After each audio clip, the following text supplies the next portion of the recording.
هاي جايز، طريقة بسكوت بالتمر طريقة سهلة ولا أطيب.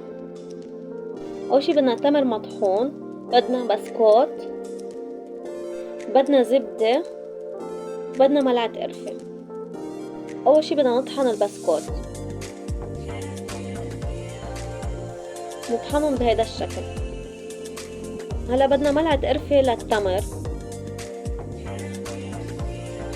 بدي ملعقة زبدة كبيرة بخلطن.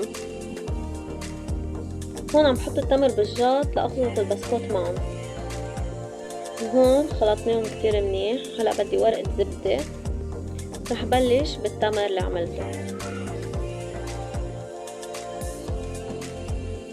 بهاي الطريقة بدي اعملهم. هلا بصفصف البسكوت حبات، برجع بلفها، برجع بحط طبقة بسكوت، برجع بلفها وهيك لا تخلص. يعني فيكن تعملوها 3 طبقات وفيكن تعملوها 4 قد ما بدكم.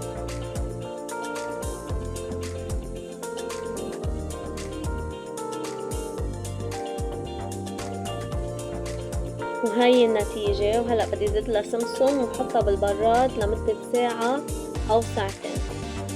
هون من بعد ما طلعت من البراد بدي أقطعها. شوفوا منظر بشهي. إن شاء الله ألف صحة يا رب.